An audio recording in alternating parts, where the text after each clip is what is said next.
this isn't just happening for me, this happens for everybody, is that we look around and we try and find that thing that's going to do the job, that's going to fill us up, that thing that's going to validate us, give us some sense of purpose or some sense of that, that I'm doing okay, I'm significant. Because unfortunately what happens is that, as I said earlier, we start looking for the things in life to do that. We look for the easy fix, the promise that this will fill you up, this will make you seem important.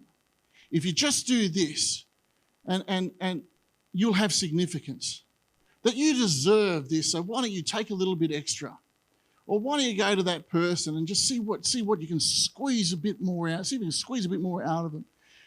And then all this promise is what God calls sin. And it's not operating in God's grace or God's provision. It's going and operating in your strength. And you all know this, because you know what? This is life. We look for the easy fill, and we go, well, we reach for those things. And how many of you know that what you get filled up with splashes out on others?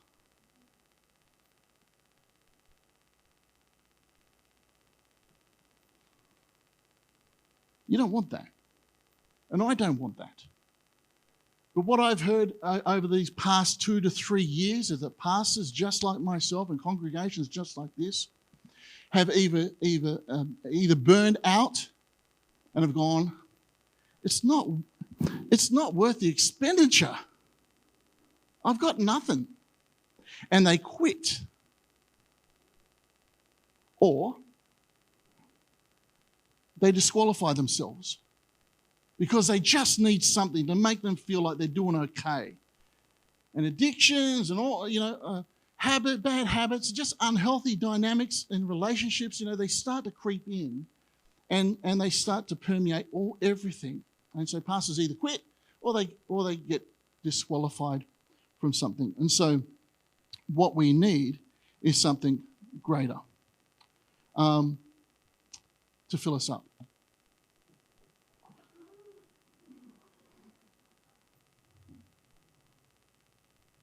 Anyone feeling dry today? Because the promise that Jesus gives us is that he will fill us with the Holy Spirit, that Jesus said would be like a stream of living water flowing from us and onto others.